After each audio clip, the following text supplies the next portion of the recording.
আসসালামু আলাইকুম ওরহমতুল্লাহি ওবরকাত। মানুষের সৃষ্টি ইবাদতের জন্য। আল্লাহর সবচেয়ে প্রিয় ইবাদত গুজার বান্দা। গভীর রাতে ইবাদত অনেক বেশি পছন্দ করেন আল্লাহ তাআলা। আল্লাহকে ডাক দিলে তিনি ফেরেশতাদের কাছে তার খুশি প্রকাশ করেন। নামাজে সূরা পাঠ করলে তিনি ফেরেশতাদের বলতে থাকেন, তোমরা দেখো আমার বান্দা আমার প্রশংসা করছে। পৃথিবীতে যদি শুধু ইলমই আমাদের জন্য যথেষ্ট হতো, আমলের প্রয়োজন না হতো, তাহলে আল্লাহ তাআলা রাতের শেষ ভাগে এসে বান্দাদের প্রতি তার এই ঘোষণা অনর্থক হতো। কোনো প্রয়োজনে প্রার্থী আছে, আমি তার প্রয়োজন পূর্ণ করব। কোনো ক্ষমা প্রার্থনাকারী আছে কি, আমি তাকে ক্ষমা করে দেব। কোনো তওবাকারী আছে, আমি তার তওবা কবুল করব। রাসূল করিম সাল্লাল্লাহু আলাইহি ওয়াসাল্লামের কাছে একদা সাহাবায়ে কেরামের এক জামাত আব্দুল্লাহ ইবনে ওমরের রাদিয়াল্লাহু তাআলা আনহুর প্রশংসা করলে হুজুর পাক সাল্লাল্লাহু আলাইহি ওয়াসাল্লাম বললেন, কতই না প্রশংসনীয় সেই ব্যক্তি যে তাহাজ্জুদ পড়ে রাতের শেষ ভাগে। অপর সাহাবীকে রাসূল করিম সাল্লাল্লাহু আলাইহি ওয়াসাল্লাম উপদেশ দিয়ে বললেন, হে অমুক, ঘুমে বেশি সময় অতিবাহিত করো না, কেননা রাতের অধিক ঘুম তোমাকে কিয়ামতের দিন নিঃস্ব বানিয়ে উঠাবে। মহান রব্বুল আলামিন পবিত্র কোরআনে তাহাজ্জুদ পড়ার আদেশ করেছেন। তাহাজ্জুদ আদায়কারীদের প্রশংসা ও গুণকীর্তন করেছেন। আল্লাহ তাআলা তাহাজ্জুদের আদেশ করতে গিয়ে এরশাদ করেন, তোমরা রাতের শেষ ভাগে তাহাজ্জুদ আদায় করো। অন্য আয়াতে আল্লাহ তাআলা শেষ রাতে ইবাদতকারীদের প্রশংসা করতে গিয়ে বলেন, রাতের শেষ প্রহরে তারা ক্ষমা প্রার্থনা করত। অপর আয়াতে বিশেষ ব্যক্তিদের সাথে শেষ রজনীতে ইবাদতকারীদের আলোচনা করত। ইরশাদ করেন, তারা ধৈর্য ধারণকারী, সত্যবাদী, নির্দেশ সম্পাদনকারী, সৎ পথে ব্যয়কারী, শেষ রাতে ক্ষমা প্রার্থনাকারী। হাদিস শরীফে বর্ণিত আছে, রাসূল করিম সাল্লাল্লাহু আলাইহি ওয়াসাল্লাম ইরশাদ করেন, তিন প্রকারের আওয়াজ আল্লাহ তাআলার কাছে খুবই প্রিয়। ভোরবেলায় মোরগের ডাক, কোরআন তেলাওয়াতের আওয়াজ, শেষ রজনীতে ক্ষমা প্রার্থনাকারীদের কান্নাকাটির আওয়াজ। হযরত সুফিয়ান সাউরি রাহমাতুল্লাহ আলাইহি হতে বর্ণিত, শেষ রজনীতে আল্লাহ তাআলা এমন এক বাতাস প্রবাহিত করেন যা বান্দাদের শেষ রজনীর ইবাদত, জিকির, দোয়া ও ইস্তেগফার আল্লাহ তাআলার কাছে নিয়ে যায়। হযরত সুফিয়ান সাউরি রাহমাতুল্লাহ আলাইহি হতে আরও বর্ণিত আছে যে, রাতের অগ্রভাগে একজন ঘোষণাকারী ঘোষণা করেন, হে ইবাদতকারী বান্দা বান্দেরা, উঠে যাও। তখন ইবাদতকারীরা উঠে নামাজে দাঁড়িয়ে যায়, যতক্ষণ ইচ্ছা নামাজ আদায় করতে থাকেন। এরপর মধ্যরাতে একজন ঘোষণাকারী ঘোষণা করেন, ওহে আল্লাহর অনুগত্য বান্দা বান্দেরা, উঠে যাও। তখন তারা উঠে রাতের শেষাংশ পর্যন্ত নামাজ আদায় করতে থাকে। এভাবে রাতের শেষ ভাগে একজন ঘোষণাকারী ঘোষণা করেন, ওহে ক্ষমা প্রার্থনাকারীরা, উঠে যাও। তখন ক্ষমা প্রার্থীরা উঠে আল্লাহর কাছে ক্ষমা প্রার্থনা করতে থাকে।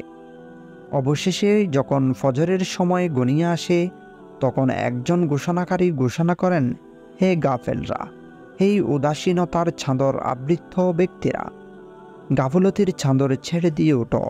তখন তারা ধীরে ধীরে উঠতে থাকে, যেন মৃতদেরকে কবর থেকে উঠানো হচ্ছে। ফরজ নামাজের পর যে নামাজের সবচেয়ে বেশি মর্যাদা, তা হচ্ছে তাহাজ্জুদের নামাজ। আবু হুরায়রা রাদিয়াল্লাহু তাআলা আনহু থেকে বর্ণিত, তিনি বলেন, রাসূল করিম সাল্লাল্লাহু আলাইহি ওয়াসাল্লাম বলেন, ফরজ নামাজের পর সর্বোত্তম নামাজ হচ্ছে রাতের নামাজ। কোরআনে আল্লাহ তাহাজ্জুদের কথা আলোচনা করেছেন এবং তা মুমিনের বৈশিষ্ট্য বলে উল্লেখ করেছেন। আল্লাহ বলেন, এবং রহমানের বান্দার বৈশিষ্ট্য, যারা রাত অতিবাহিত করে নিজ প্রতিপালককে সামনে সিজদারত অবস্থায় এবং দণ্ডায়মান অবস্থায়। 5 ওয়াক্ত নামাজের ফরজ হওয়ার আগে তাহাজ্জুদ নামাজ ফরজ ছিল। রাতের গভীরে আল্লাহ তাআলার নৈকট্য লাভের এক অফার মাধ্যম তাহাজ্জুদ নামাজ। ভাগ্যবানরাও এই নামাজ আদায় করার সৌভাগ্য অর্জন করে।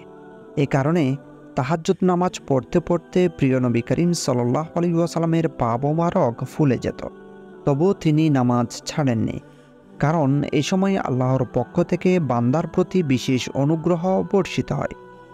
আয়েশা রাদিয়াল্লাহু তাআলা আনহা বলেন, আল্লাহর নবী সাল্লাল্লাহু আলাইহি ওয়াসাল্লাম রাতে এত অধিক নামাজ আদায় করতেন যে তার পদযুগল ফেটে যেত।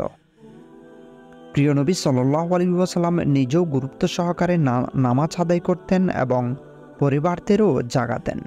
ফরজ ছাড়া অন্য কোনো নামাজের জন্য নবী করিম সাল্লাল্লাহু আলাইহি ওয়াসাল্লাম এত উৎসাহ দেননি। আলী রাদিয়াল্লাহু তাআলা আনহু থেকে বর্ণিত, আল্লাহ রাসূল সাল্লাল্লাহু আলাইহি ওয়াসাল্লাম এক রাতে তার কন্যা ফাতিমা রাদিয়াল্লাহু তাআলা আনহা এর কাছে এসে বললেন, তোমরা কি নামাজ আদায় করছো না? আবু উমামা রাদিয়াল্লাহু তাআলা আনহু থেকে বর্ণিত, তিনি বলেন, রাসূল করিম সাল্লাল্লাহু আলাইহি ওয়াসাল্লাম বলেছেন, তোমাদের জন্য কিয়ামুল লাইল অর্থাৎ তাহাজ্জুদের নামাজ আদায় করা আবশ্যক, কারণ এটা তোমাদের আগের নেক লোকদের অভ্যাস। তাছাড়াও এই কিয়ামুল লাইল আল্লাহর নৈকট্য লাভ আর পাপের কাফফারা। তোমাদের পাপ থেকেও এই কিয়ামুল লাইল ফিরিয়ে রাখে। যেই দম্পতি একে অন্যকে তাহাজ্জুদের জন্য জাগিয়ে তুলে তাদের উপর আল্লাহ তাআলার বিশেষ রহমত বর্ষিত হয়। আবু হুরায়রা রাদিয়াল্লাহু তাআলা আনহু থেকে বলেন, রাসূল করিম সাল্লাল্লাহু আলাইহি ওয়াসাল্লাম বলেছেন, আল্লাহ এমন ব্যক্তির প্রতি দয়া করুন যে রাতে সজাগ হয়ে নিজে নামাজ আদায় করে এবং তার স্ত্রীকেও সজাগ করে। স্ত্রী উঠতে না চাইলেও সে তার মুখমণ্ডলে পানি ছিটায়। হাদিসে পরম করুণাময় আল্লাহ তার রাসূলের উদ্দেশ্যে বলেছেন, আর রাতের কিছু অংশে তাহাজ্জুদ আদায় করুন, এটি আপনার জন্য অতিরিক্ত। আশা করা যায় আপনার রব আপনাকে প্রতিষ্ঠিত করবেন ও প্রশংসিত স্থানে।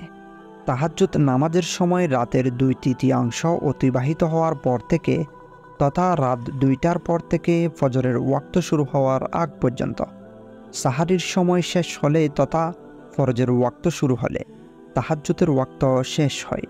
তাহাজ্জুদ শব্দের অর্থ কষ্ট, ক্লেশ, শ্রম, পরিশ্রম। সন্ধ্যা রাতে ঘুমিয়ে মধ্যরাতেই পর শয্যা ত্যাগ করাকেই তাহাজ্জুদ বলা হয়। তাই তাহাজ্জুদের আগে ঘুমানো এবং ঘুম থেকে উঠে তাহাজ্জুদ পড়া উত্তম। রাসূল করিম সাল্লাল্লাহু আলাইহি ওয়াসাল্লাম প্রতি রাতেই তাহাজ্জুদের নামাজ আদায় করতেন, তাই এটি সুন্নাত। অতিরিক্ত হিসেবে নফল। নবী করিম সাল্লাল্লাহু আলাইহি ওয়াসাল্লামের জন্য এটি অতিরিক্ত দায়িত্ব ছিল। 5 ওয়াক্ত নির্ধারিত নফলের মধ্যেই তাহাজ্জুদ সর্বোৎকৃষ্ট আমল। হযরত আলী রাদিয়াল্লাহু তাআলা আনহু বলেছেন, যারা রাত জেগে তাহাজ্জুদ পড়েছেন তারাই আধ্যাত্মিক জগতে আল্লাহর নৈকট্য লাভে উদ্ভারোহণ করেছেন। রাসূল করিম সাল্লাল্লাহু আলাইহি ওয়াসাল্লাম বলেন, ফরজ নামাজসমূহের পর উত্তম নামাজ হলো তাহাজ্জুদ। মহান রব্বুল আলামিন আমাদের সবাইকে তাহাজ্জুদ আদায় করার তৌফিক দান করুক, আমিন, এবং সকলের মনের নেক আশাকে কবুল করে নিক, আমিন।